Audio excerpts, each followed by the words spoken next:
Story time!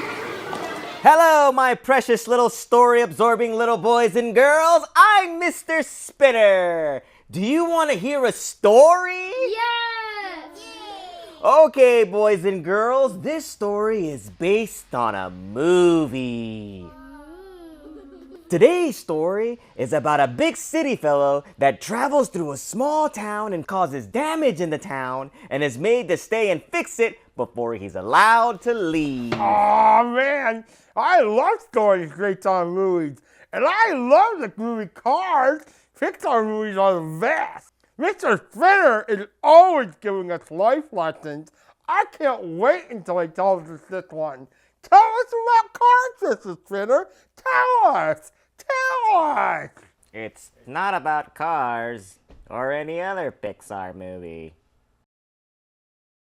Our main character begins to realize that there's something special about this small town and its people. Lightning McQueen sure thought he knew everything before he got to Radiator Springs. Timmy, it's not about Cars, Lightning McQueen, or Radiator Springs. And then the main character realizes he's in love with the small town girl. I love Sally. I hope her and Lightning McQueen get married. This story is not about Cars, Lightning McQueen, Radiator Springs, or Sally. This is a story about Doc Hollywood, Ben Stone, the town Grady, and a girl named Lou. You're not making any sense, Mr. Spinner. It doesn't sound like a Pixar movie I've ever seen. That's because it's not a Pixar movie! Oh my God, I can't do this anymore. How do you find me every storytelling time? I checked the registry of this place yesterday. I subscribed to your newsletter, Mr. Spinner. I signed up this morning. Where you go, I go. How did you end up here, Salvador, reading books to chip away at a gambling debt that you'll never pay off while trying to evade a 10-year-old stalker? You are so silly, Mr. Spinner. I'm not a stalker. I'm the biggest fan. You and me are gonna be best friends someday.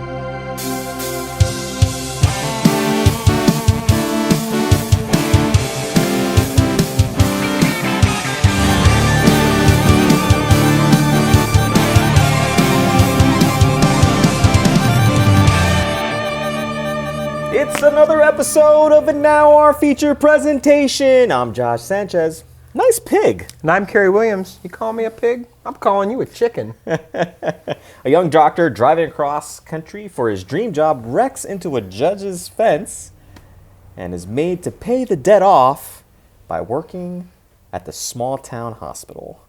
This next film is Doc Hollywood. Doc Hollywood was released August 2nd, 1991, with a budget of $20 million. It earned $7.2 million in its opening weekend and went on to gross $54.8 million worldwide. That's pretty good, man. That's pretty good. For comedy movies, I'm always impressed when they break the $20 million mark. That's insane. Michael J. Fox was diagnosed with Parkinson's disease in 1991. Shortly after filming this movie, he first noticed symptoms during the filming when he noticed a small but persistent tremor in his left little finger. In various scenes, he is seen with his left hand in his pocket, most likely to conceal the twitch. This movie was filmed in ANOFP, Florida, a small town of 650 people, just south of Gainesville. And this next thing, this blew my mind when you told me. I had no idea about this until you said this, and then I was like, oh man, it totally is. The story of the Pixar movie Cars in 2006 is regarded by many as being lifted directly from this movie. It sure seemed to confuse Timmy about it. There's a scene when they are in the restaurant. Hank's remark about Ben being chicken was a wink at Back to the Future 2 and 3. That's pretty cool. And then the soundtrack, Songs of Note, the one and the only performed by the Jess and the Ox. Crazy, performed by Patsy Cline. Pomone Waltz, performed by Albert Sandler. And Buck's Nouvelle, Joel Blonde, performed by Buckwheat Zydeco. Zydeco? Sure. And let's talk about the cast. First up, of course, we have Michael J. Fox as Mr. Ben Stone. Look at him right there. Great, great actor. He's in Back to the Future, series. Teen Wolf, a great movie. The Secret to My Success. Oh, it's a great movie. Family Ties TV series. The Hard Way. Love that movie. Life with Mikey. Love that movie. For Love of Money. Great movie. Greedy. Great movie. The Frighteners and Mars Attacks.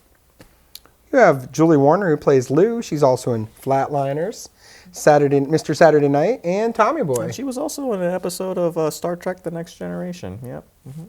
Then we have Bernard Hughes, who plays Dr. Hogue. He was in Tron. He was in the Lost Boys. Grandpa. Yep, Grandpa and Lost Boys. Sister Act 2, Blossom TV series, and The Odd Couple 2. And you have Woody Harrelson, who plays Hank. He's, of course, from the Cheers TV series, the movie Wildcats, L.A. Story, White Men Can't Jump, Indecent Proposal, The Cowboy Way, Natural Born Killers, Money Train, Kingpin, The People vs. Larry Flint, The Thin Red Line, and Ed TV. White Men Can't Jump is a great movie. Of course, then we have David Ogden Stiers, who plays Mayor Nick Nicholson. He's the man with one red shoe. In The Man with One Red Shoe, Better Off Dead, Beauty and the Beast, Iron Will, Pocahontas, The Hunchback of Notre Dame, Meet Wally Sparks, Krippendorf's Tribe, and on an episode of Star Trek The Next Generation as well.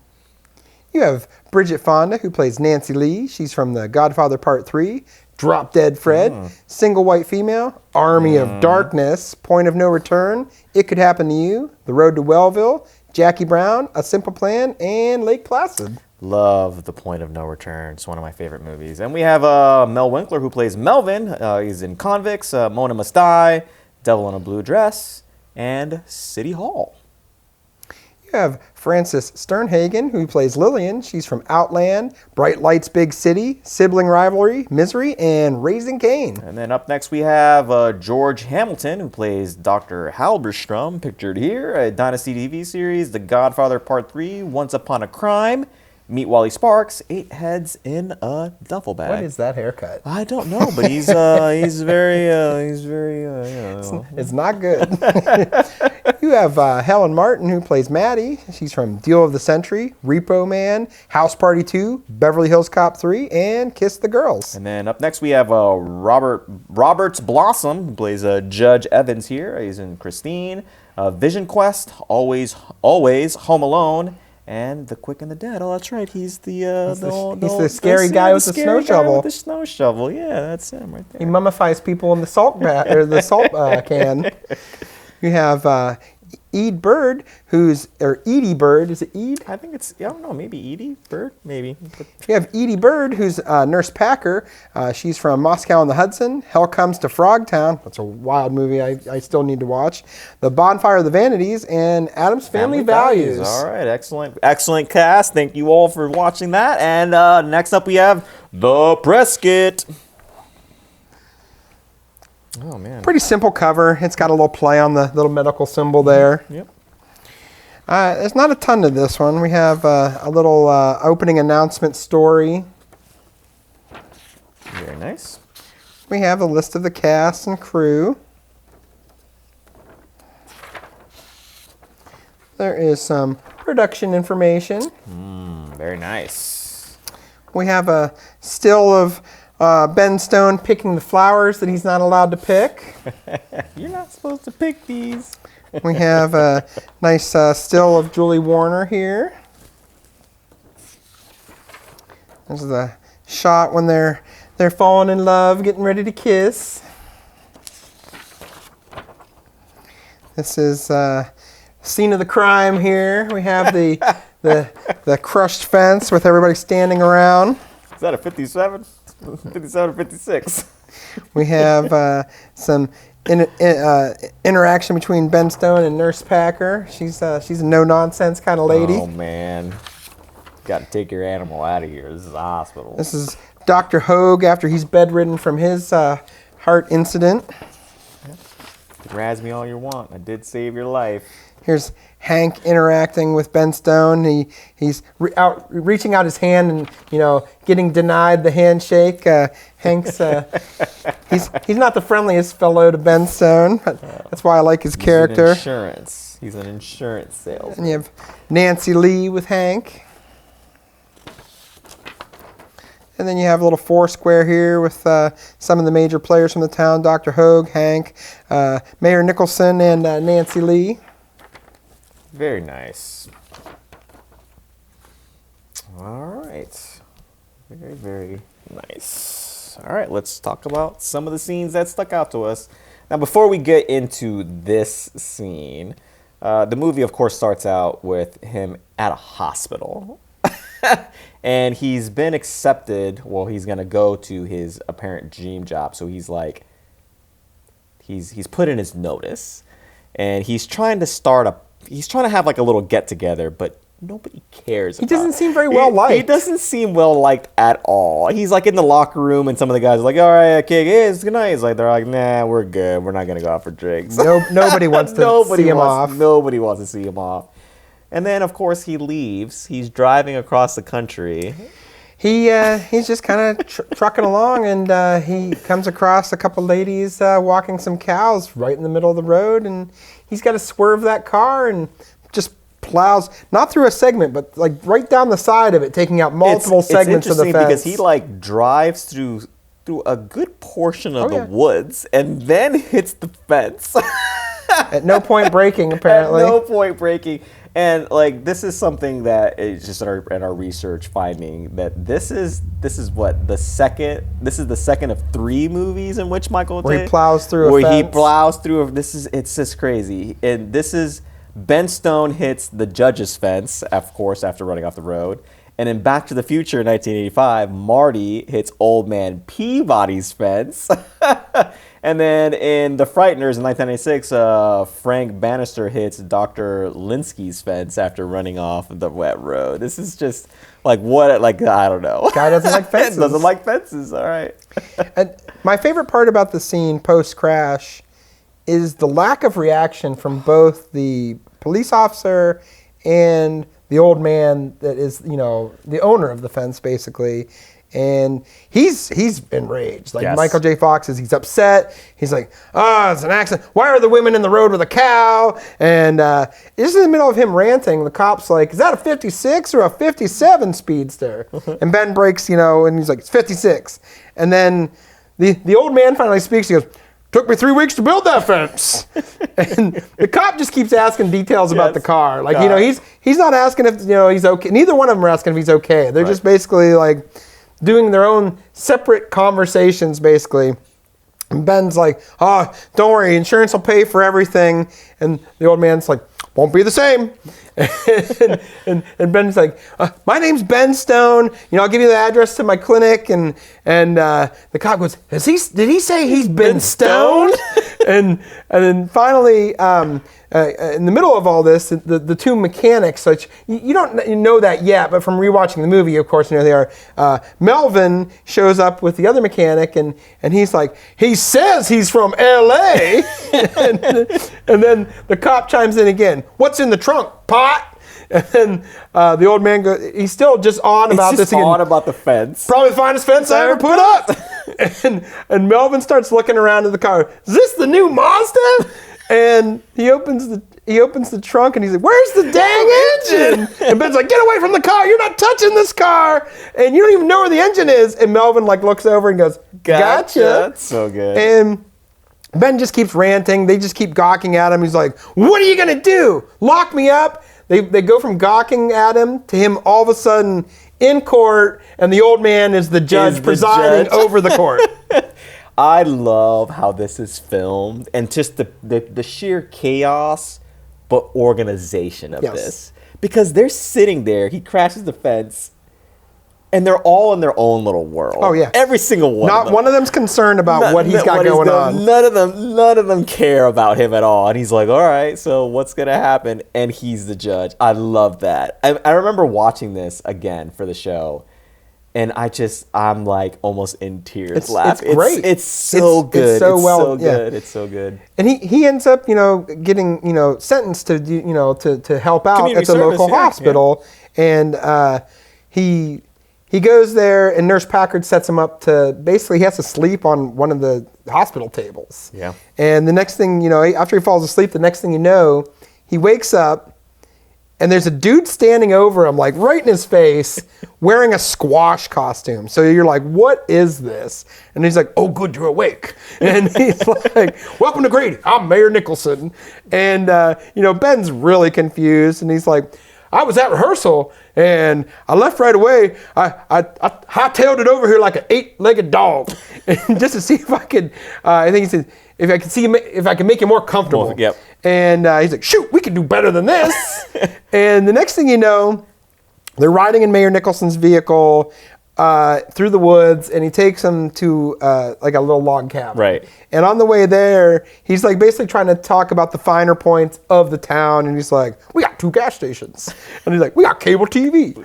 And he brings them to this cabin, and he's greeted by the welcoming committee, basically. Committee. And it's 3 little old ladies. And they're each just standing there with a meal. And each one, introduces themselves and says what the meal is. Yes. The first one's Miss Violet. She introduces her meal. There's so much pride in what they're saying, too. They so made much these pride. terrific, home-cooked meals. And Miss Violet, she introduces hers. Miss Lillian introduces hers. And Miss Maddie introduces hers. Well, what's funny is the one that goes last, when she introduces hers, she goes, hungry man dinner. I'm a bad cook. And what's funny is the first time you watch it, it won't hit as hard. It's funny. It's funny. But then the irony behind it is when you rewatch this movie, you come to realize she's the lady that works at the diner. It's the bad cook. And I mean, I get it. Maybe she's the waitress or hostess or whatever, but it's still kind of like a silly thing. Yep. And as the mayor leaves, of course. As he's leaving, Ben gets like nervous because he's like, you're leaving me in the woods with these ladies. He's like, you can't leave me here. And he's like, oh, don't worry. He's like, only one of them horny. And he's like, I'm not telling you which one though. And then Ben turns back around and Miss Maddie's standing there holding a glass. He goes, you want a cocktail? Oh, it's so good. It's so good. And of course, there's some time that passes, other things happen. But the scene that I like that comes up next is when he's in the town and he's going to the diner. So he's at the diner for the first time. Oh, the diner's great. great. And he walks in and there's a bunch of people in there. And it's the mayor is trying to convince him to stay. So he's like, all right, let's, whatever. So he offers him. He's like, what do you think of our town? He's like, well, I haven't seen it all yet. Yes. He's like, yeah. And the mayor offers him $27,000. And I can't remember what salary he was offered in LA. It's like $90,000, over $100,000. It's a lot more. Even for this time period, it's not a lot. No, not for a doctor. And then he says, Ben just kind of sits there and he's like, $30,000. And then he's like, well, no. And it's like, I got another job with $35,000. But that's going to require a unanimous vote on the city council. All in favor say yes. And the entire city council is already right there. sitting They're there. all surrounding him. And the one, I abstain. They all look at him. You always abstain. You always abstain. And it's just, it's so funny. And of course, when he gets up to leave, he goes to the lady who was there. I think it's Lillian. Is that her name? So she's there, and he's like, all right, how much do I owe you? She says, $10. And he's like, for a cup of coffee and a piece of toast? Gotcha. Oh, man. And the mayor, says, take your time. Make up your mind. I'll give you until after the squash festival to make up your mind. I love before they begin the conversation, he says, don't you already have it? Oh, Dr. Ho, he old. He old. Dr. Ho, he old. Oh, man. And then we get to the hospital because, of course, he's got the community service that he's got to do. He gets to the hospital, and he walks into the lobby, and it is just full of people. It's full of people. Oh, yeah. And it's like... and of course, what's Nurse her name? Packard. Nurse Packard's like, well, folks, here, there's a doctor on duty. They come running, any old doctor. And he's like, all right, send him in. And I love this montage of all of the different ailments and all of the different things that all of these different just random. Some of them are real, and then some of them are kind of nonsensical. It's like, the foot, the first thing that they see is the foot, and he's got this like thing growing on his foot or whatever. And brown liquid. Yeah, and the doctor's like, I talked to Doc Hogue told me to no, take that off. I'm gonna clean it up, and he stitches it up, and he's like, man, you shouldn't be doing that so fast. And then the next part is the pregnant couple, and this is one of your favorite my parts. goodness. So I'll let you talk about this part. He comes in and he sees that she's pregnant, so he's like, all right, get in the stirrups. And the two couple, they just kind of look at each other awkwardly and like, we're here about the mail. And it's basically, they can't read, so they come to the doctor to have him read them their mail. And it just keeps, it does like a little montage of him reading different letters about like, basically the gossip of their family is going through. And it's This is their social media. Yeah, I love it. He's like, and he hasn't been the same since the cow died. And the one person's like, and she's dating a Pakistani fellow. Yep, and it's so good. They fight and you can't understand what he's saying. And it's so silly because they just keep cutting back to these people. And it's like, at first he's thrown off, but then he kind of like, he gets into it. He's like excited about the stories and hearing about it. And he's handing them suckers from the candy jar. He's got his feet up. He's reading it too. He's like, oh, wow, okay, this is really good. He's talking about an affair that the one's having. And he goes, that Ray is a nut. And I love at the end, though, as he's like flipping through the letter, he's like, what about Ellen and the Pakistani fellow? What happened to this? I love that. And then the next person that they show is the fishing hook, and he's like, well, that's it's just through his thumb. It's just through. He's like, well, I've had worse. I think he says something like that. He says something about fishing being dangerous. Yes, it can be. It can be. And then the spider bite with the mom and Tissue. the kid. He's like, what kind of spider was it? A black? I kept it in some toilet paper, and she opens it up, and it's gone. He drops up on the table. And the kids are running around. Like, it's right there. I love that. And then the lady with the glasses. Oh my gosh. I can't see anything. He literally reaches over and wipes it and puts it. I think she says, "I'm cured." Oh, and then Nurse Packer, and she comes in. She's so surly. She comes in, and there's a boy. This is towards the end of the day. A boy who can't breathe, and he's turning blue. So this is like a serious. This is a serious situation. This is like the first. It goes from silly to dramatic. Yes, it goes from the silly montage to the end where this is very, very serious. And so it's the kid Zeb, and it's she immediately says, "We better call Dr. Hogue." She immediately goes, and he's like, "No, I got this. I'm a doctor. I know what I'm doing." And it's like, it could be a possible cardiac emergency. That's what Ben Stone says. He says, "You got to send a helicopter. This kid's probably not going to make it. We're not going to get him on time." So she calls Doc Hogue anyways behind his back. So she does what she wants. Yeah, and he's got him prepared. He's on the gurney. They're getting ready to wheel him out to the ambulance or whatever. And Doc Hogue comes driving up. And he's surly. He's like, what are you doing? This kid's got a bellyache. And he's like, no, he's got a car. This is something with his heart. He's not gonna make it. We need to get him to surgery. I love the first thing he said. You've been sampling your daddy's chaw. Yeah, and he says, did you bring that Coke I asked you to bring? Because he says, just give him, the nurse earlier says, just give him a Coke. Yes, Doc Hogue says, no, it's not. It's just give him a Coke. So he takes the Coke, gives it to the kid, and he's checking him, and he says, nope, he's just got indigestion. Because they gave him too much antacid. They gave him too much homemade antacid, and he says, what the hell kind of snot-nosed puppy dog doctor are you? Anyways, it's so funny, and it shows like he's got a history with these people. So he knows them enough. He knows certain things about them. It's kind of showing the opposite of what Ben is. Yes. You know what I mean? He doesn't have that personable relationship with other people. Exactly. It's showing like he didn't have friends. He didn't know his patients. So it's showing the small town difference. Exactly. And then he walks to the repair shop because he needed to get his car repaired after running into the fence. Old Melvin's. And he sees not just the engine apart, but everything's scattered. The entire car is in pieces, and he freaks out.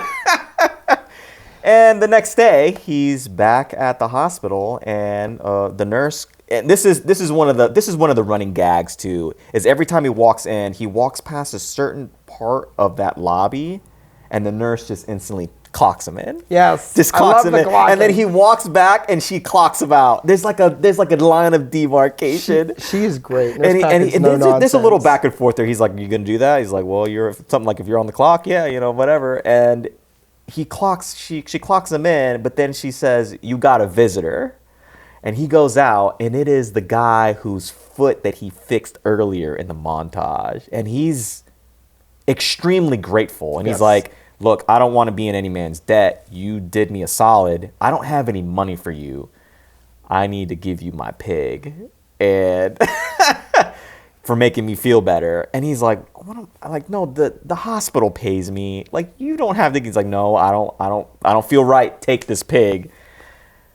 And immediately after the guy leaves, Nurse Packard, keep your animal outside. This is a hospital. I feel like half the time she doesn't even look at him when she's talking to him. She just says it. It's so fantastic. And then, he walks out. And of course, as soon as he walks out, you hear the ding of him getting clocked out. And I love this part because he's walking through the town, and I love the music here. It's so whimsical. And it's just this fun, like, do do do do do do do do do do, and he's walking, and everybody in the town, nice pig. You got a nice pig, dog. Nice pig. You got a lovely pig, nice pig. It's a great pig. And he's walking it like a dog. He's walking it like a dog, and he's going to go see the mechanic. And he gets to the mechanic's shop. And he's like, well, you got a part. And he's like, well, I don't have money for the part. And the mechanic says, well, you willing to part with that pig? And Ben Stone, he's like, what do I need with the pig? Heck yeah, take this pig. And of course, he gives him the pig. So during this whole time, before all this, he goes and the montage, he is there to meet the ambulance driver. And it's Lou. He's only told that the ambulance driver is Lou. And it's a woman. It's a woman. Nobody expects. And nobody expects it, but her name is Violula, but she doesn't like that. So she just goes by Lou. And so after the whole, he takes the pig to the mechanic and trades the pig, he goes back to see Lou because he's attracted to her and he's trying to get with her, of course, in the movie. And he picks some flowers, and they're protected state flowers. Yes. You can't pick those. You can't pick those. And of course, her daughter comes out. You can't pick those. And so he's trying to warm up to her, and she says, it's a real nice thing that you did saving Jasmine, because that's the pig's name. And my daughter loves pigs. And he goes, you see his heart sing? He's like, he has like an old crap moment. And the next thing you see is he's running to the mechanic shop, and it's late at night, and he's like hitting on the intercom buzzer, and it's this really broken, bad intercom. You can barely hear what they're saying. It's like, I need the pig. And he's like, well, he took him to the butcher, and the next thing you know, he's at the butcher trying to make a deal with the butcher. Look, I'll give you free medical attention or whatever. And he's like, I haven't been sick in like 3 years or whatever. And he's like, but I do got an idea. And next thing you see is Ben Stone as a butcher. And he says something like, man, you're doing some really good cuts there, Doc. You're doing a really good job. I love that. Another scene that I like is, the movie progresses, and Ben Stone is driving around in the ambulance with Lou. They're making house calls. They go to the couple that can't read again. Yes. There's a couple there's one of the guy who doesn't like shots. Hold somebody down. Like shots like that. Well, they're driving around, and so Lou, she like says something. She's like, oh, I gotta stop the ambulance. And she sees a red sash, and she notices the red sash because it's hunters. And the hunters, when they get drunk, they leave themselves a trail because they can't find their way back because they're drunk. And so this scene, as a kid, I used to think was hilarious, because what she ends up doing is, in order to scare the prey away, they use urine. So like the prey, they smell urine, and it's from a predator, they get scared. So she immediately like squats and starts to pee, and Ben Stone's like, whoa, like, what are you doing? He's like, I'm trying to scare away the hunter, the prey. And Ben's like, whoa. And she's like, do you want to help? And this montage of them running around, peeing everywhere. It's ridiculous. It's ridiculous. I love it. And of course, he opens up here because everyone thinks he's a city boy. Yes. He's a city boy. He's from, he's New York or whatever. And he's like, no, I'm from a small town from Marionville, Indiana, population 2106, 2,100. And they all assume. And he's like, no, I wanted to get out of the small town, so I moved to the big city. And they get a call of a possible cardiac arrest from Doc Hogue. And they say something about, can't Doc Hogue take it? And it is Doc Hogue. It is Doc Hogue. That's what it is. Yeah, there's a call, and it is Doc Hogue. And he ends up saving the doctor's life. He's fighting with him a little bit. He's like, you're going to listen to me. He says, because if I'm wrong, then you'll just, little side effect. If you're wrong, you'll be dead. You'll be dead, yes. And then Nurse Packard, warms her. It's like the Grinch's heart grows 3 times, the size because it went from that hard slab of the operating table to this nice, comfy bed. Yes. Well, the first night when she puts him on that table, this is the best you can do? No. Yeah. Oh, and the next day is, there's a whole gaggle of people in there. Look, they're all visiting Doc Hogue, and he's bedridden, of course, and they're like they're pie and everything. Doesn't he say something about all his well-wishers or something like that? Ben too? Stone's like, all right, visiting hour's over. Yeah, and Doc Hogue, of course, is trying to joke with him. Oh, you come to clean my bedpan? It's ripe. It's ready. And he takes Ben Stone takes all the pies. Yeah, because he shouldn't be. It's like you shouldn't be eating these. You shouldn't be eating this. And of course Hogue is razzing. He's like, well, you can razz me all you want. I saved your life last night, and that's kind of where they bond there. Because Right. It's like you're Hogue calms down. Yeah, about he's like, him a little bit. no, you know what you're doing. Like you do. You may be a city boy, but you know what you're doing. And then we see the parade, and later on, Ben gets the phone call. He makes a phone call to try to reschedule, and Hogue overhears it. And he's like, okay, he did me a solid. I'm going to try to do him a solid and see what I can do about this. And you could see him. He's listening in and all that. And the squash festival, and, you see the waitress DJing.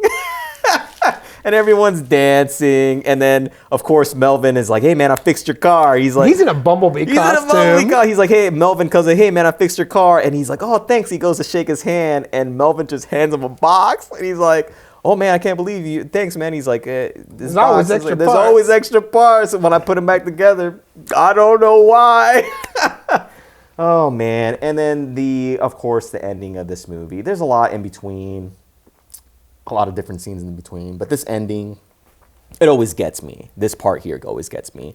He's in the hospital, and they got him a way to leave, and so it's like, all right, he's outside. They're gonna send him off, and he's saying he's gonna leave, and he leaves in the middle of the night. Yes, he leaves right in the middle of the night, and. He thinks he's kind of got to sneak off. Yeah, he's got to sneak off because he's made some connections and he doesn't want to, I guess, hurt anybody. And he's like, I just got to leave. So he leaves. And as he's driving out of the town, there's a car on the side of the road with somebody waving him, trying to wave him down. And he drives past, but he notices who it is. And it's the couple that can't read. Yes. And it's the husband, and he's like, oh man, she's in labor. And he stops probably a good maybe 100, 200 feet past them, and then he kind of like backs up and puts his car sideways and gets out, and she's in labor. And he's like, look, I need towels. Do you have any towels? He goes, no, we don't have any towels. And he's like, all right, go into my bag and take the shirt or whatever. Like the one that says Air Manny. Air Manny. And he's like, yeah. And they rip it up. And of course, he delivers the baby. And as he's delivering the baby, the caravan from the fair is driving down the same road. And the truck driver. He's tired. And he starts to doze off. And Ben Stone's car is still parked in the middle of the road because the way he backed up was kind of a little haphazard. And of course, as he's driving, or as the truck is driving, it plows right through the car. And it's not a good shape. And of course, the mechanic is there. Well, so in this scene, there is a little bit of an homage. There is a kid on a skateboard that skates by dressed like Marty McFly. That is one of the coolest things. A little Back to the Future throwback. Back to, because earlier there's a part where he calls him chicken in the restaurant, which is an homage to that. And Hank when the insurance guy. And then this is a little bit of an homage. And Melvin is looking at the car and he's like, I think I can fix this. I love that. I think I can fix this. I think I can fix this. And Hogue talks to him. Hogue talks to Ben. He's like, is your first breach and first delivery by myself. And he's sitting in the office, and there's a wall of pictures, and he's like, this is my portfolio. I delivered all these people, and he says knows everyone. He knows that he knows every single one. And there's this like little sentimentality. And he's like, I wouldn't trade it for gold. But then Well, he, maybe he catches well, maybe gold. More cash money. More cash money. Cash money. Oh man! And then you know, they're at the hospital, and Lou talks to him. Says, "Look, I'm staying. I'm gonna marry Hank. The town got you an airplane ticket. They're all outside waiting to send you off with a police escort." And then she just runs out of the front door, and Ben goes to chase after her. And as soon as he opens the door, the entire town is literally They're all there to wish him well. They're all there to wish him well. So he kind of stops because she's gone. She ran, and he's like, "Well, I'm not gonna run after her. Like, they're all here to see me off." And of course, he's walking to the police car, and Nancy Lee gives him a big kiss, send off kiss. It is the funniest thing. And he gets the police escort, and the next thing you see is he's in LA or Hollywood or wherever he is, and he's in a cab, and the cab driver is listening to music, and this is, oh my gosh, it's one of the funniest things. All right, you all right? I'm fine. And then you say this next They part. basically insinuate that it's the Pakistani man that, because he's crying and stuff, that is having like relationship troubles with the In the family letter. member from the letter. Yes, it's so funny, and of course it's, you know, it's speculated that that's Yes. who it is. It's so funny. And then you see Ben Stone, he's in the office. He's in his new work environment, and he's working, and he walks in, and the secretary who's there says, "Hey, you had a visitor. She was like a country-looking lady. She had a country accent." And he perks up. And he's like, they must have hired an actress because that country accent really wasn't believing. He's like, "Oh man, maybe it's Lou." And yes, they're at a restaurant, and he goes to the restaurant to go meet whoever it is. He thinks it's Lou. And when he gets to the restaurant, he's looking around. He sees it's Nancy Lee. And he's a little let down. He's like, "Oh man!" And was hoping it was Lou. Nancy Lee is also a little let down because she wanted him to be she wanted to excited. be excited about him, but she's still excited to be out of a small. Because the entire movie, she's like, "I want to get out of here. I want to get out of here." And they're sitting there and they're doing a little talking, and then Hank walks up. You're in my seat. You're in my seat, and it's so. This is so comical. He's been very combative with him in every interaction. Yes, in every other interaction. But he's there, and he's there with Nancy Lee. And this is something that's very comical that we learned in our research. You know, Nancy Lee asks, you know, Hank, you know, "Is that a star over there?" And Hank replies like, "No, that's just Ted Danson." That's a Ted Danson. And in our research, we learned that Danson, of course, was one of Harrison's co-stars in Cheers in 1982. And in an interview on Conan O'Brien, Danson and Harrelson explained that this line was Harrelson's revenge for an earlier prank when Danson pantsed Harrelson in front of an audience. Right. And so Woody Harrelson worked this line into this movie, and he told Ted Danson, "Hey man, you got to come to the premiere with me when we do this premiere." And like, he didn't tell him anything that was going to happen. He didn't tell him about the line. And so when the line happens, it's, you know, it's a little dig at him. It's so funny. And then the return to the small town, he's there and he meets Lou, and then they kind of walk off together, and it's, "Hey, I won the bet, right?" He's like, "No, you didn't win the bet." So what does this movie mean to you, Gary? It was just a fun little quirky adventure comedy. It's not an adventure, but Yes. that's what they're all little adventures They're to all me, little because it's like, adventures. fish out of water story. It's another one of those repeat borrows for me. That's where I watched it, is I'd borrow it from my Uncle Bud's video store, and I'd watch it, probably once or twice a year. It'd be one that, basically I'd go to his store and I'd peruse the movie wall, you know what I mean? Have all the VHS tapes lined up, and every time, I'd almost always pick one I'd already seen. Yeah. Because it was like, it had the familiarity. I knew, I know this is a fun one, you know what I mean? Like, it's silly, it's got little funny things in it, and it's just one of those ones that I, repeat borrowed and watched over and over. Yep. And let's, the same thing with this movie. I didn't rent very many movies as a kid, but this was, I think, a movie that we had on VHS tape that we recorded off the TV, so it was on quite a bit. Whenever it was on a TV, I would watch it, and I love a good Michael J. Fox movie. Oh, yeah. And this, to me, is a good Michael J. Fox movie. It's Definitely. great. I love him in Back to the Future, all that whole series, but like this is classic Michael J. Fox. Aside from Back to the Future, this one's probably right after Secret of My Success for me. Secret of My Success. Yeah, mine is Secret of My Success and Life with Mikey. I like that one as well. There's just all great movies. All right, let's talk about some of our favorite characters. Yours was? I have to always go with Mayor Nicholson. He's just such a fun character. You see him in that squash costume, like right in Ben's face when he wakes up. I just love how he's always like trying to sell the town to Ben Stone. You know, he's like, we got 2 gas stations, cable TV. I love, just the stuff that he says, and he's always amused with himself. He's always being silly. He makes the bet with Ben Stone about Lou. Yep. When he takes him to the cab, he's like, oh, don't worry, only one of them haunted. Like he's just a great character. He's a great character to be the mayor of that town. He gives that little story about the World's Fair, the World Festival, about the one crop, and they had the one crop, but they picked the other town, but their town would have been on top if they. It's comical. I love it. I love it. So good. For me, I mean, I love Ben Stone. I love Michael J. Fox and all the characters he plays. But watching this as an adult, my favorite character definitely has to be Melvin the mechanic.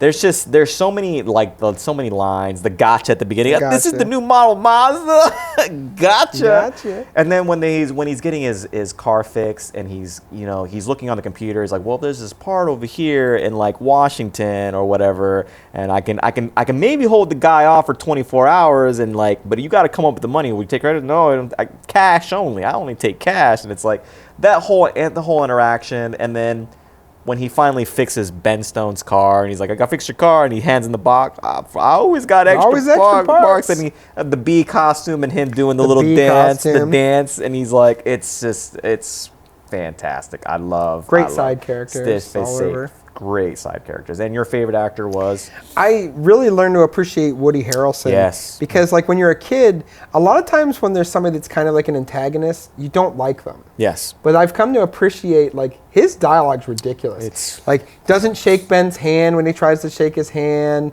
Like he's just always combative with him. And I also like whenever he shows up and he's at his at the cabin or where Ben's staying, and he thinks he's there to fight him. Yes. And Ben freaks out. He's like, a fireplace poker or something like that. And he's like, the lamp. And basically he's like, Woody Harrelson's got were you crazy kind of thing, you know what I mean? Because like he's just there to basically tell him he's upset with him for going after Lou. It's just a great. He's like, I'll be here for her. I know she loves you, but I'll be here for her. Him shooting at the carnival games, like he hits everyone and he's winning prizes. His character's just fun. Such great scenes. I love that as well. For me, my favorite actor in this was Michael J. Fox. It just, I think he's a great and phenomenal actor. He is, and he's a fun guy, you know what I mean? Like stuff like this and Teen Wolf and Secret of My Success. He's a very likable character. Back to the Future. All of them are great. Now let's talk about some of the props. What we got for props? We have our cool sealed copy of Doc Hollywood anymore. I've kind of I've been trying to get the unused ones, and I don't know. It's kind of one of those things. Now that I've done it, I keep doing it. It's a it's a sickness. It's a sickness. It's part of your sickness. It's a disease. We have the DVD, and then we have the Blu-ray. Finally, I'm going to add this one to my collection because I didn't actually have this one physically in my movie collection. And I love the logo. We have our logo that Amy made for the show. Always does a great job with that. My Jasmine. And of course, we have our stethoscopes. Stethoscopes here. This is one of those things, with these small towns, and of course with the opening crash scene, not quite opening scene, but the crash scene, and the old man and the police officer there in their own little world, and of course you see the judge, the old man who made the fence is the judge. It just makes you wonder, like, what other kind of shenanigans could they have gotten into with some people visiting their town?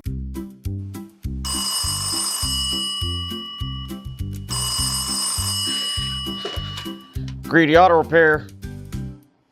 No, sir. That part hasn't shown up yet. I understand. Why don't you go take care of Mrs. Johnson's clogged up sink, and hopefully it'll be here next week. All right? Talk to you then. Was that our big city plumber with the cracked radiator? Yep. Been trying to barter for that part. I think I got a seller to agree to trade for that crate of squash. Oh, Roscoe, that part came in yesterday, and that crate of squash was already traded for the Mazda rotors. Those city boys keep calling us rubes, and I think maybe we're not rubes, but we're not making it easy to say we aren't. Rubes. Rubes? Whether it's tightening screws, replacing a fuse, or a quick lube? I'm confused. Ever since the judge started sending the city boys to work in town, it's just too many cars to keep track of. Ain't that the truth? We just keep mixing them up. As long as we can pretend we got our act together, I think it'll... Welcome to Grady Auto Repair. What can we do for you? I was coming in to check on my car. The judge said it was only going to be a day. It's a Kia. Kia? Not sure we got a Kia. It's a Kia Sedona. Kia I just saw it outside, parked. Kia Sedona? Kia Sedona? Gotcha! You had me there for a second. Well, Mr. Kia Sedona, what is it you do again? I'm an electrician. Kia Sedona? We don't get too many around here.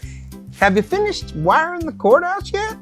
Wait a second. Are you keeping me here to work around town? Oh, no. Parts are hard to come by. Look, I just want to get my car and be on my way. Okay, that cracked radiator is... Alternator. You sure it wasn't the fuel pump regulator? Wait, what? What? What? You said it was the alternator, the battery was dead, and it wasn't charging anymore. Gotcha!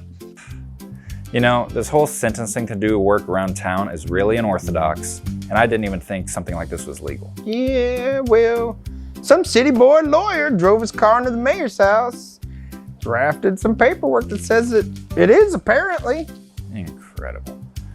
Well, this does kind of have a small town charm. Never thought I'd turn up here. Did he say turn up? I think he did. The Festival of Turnips. You might want to turn up and have a little taste of the Festival of Turnips. With baking and dancing dioramas on display. Definitely not something that you taste every day. So come out and turn up to the Festival of Turnips. The flavor and music's something you'll wanna turn up. You should come check out the Turnip Festival. It's the talk of the county. Starts next week. Turnips? You know, I think I'll pass. Not sure if I have time for that since it's next week, but when the parts come in. Oh, system's down. I'll let you know for sure tomorrow. All right. I think we're wearing them down with our small town charm. What was that part again? No, he's coming back tomorrow. We could just ask him again. Well, that was definitely not what I was expecting. That's how you get things done in town. That's how you get things done in town. You keep them there. You keep them there. You keep them there. Oh man, it's so fantastic. You got anything else you want to say about this movie? No, I think everybody should check it out if they haven't seen it, or give it a rewatch if it's been a while, and just kind of, relive your little 1991 experience of fun. That's right. And we want to thank you for watching another episode of a Now or Feature presentation. As always, I'm Josh Sanchez, and this is Carey Williams. We don't just love 80s and 90s movies. We live them.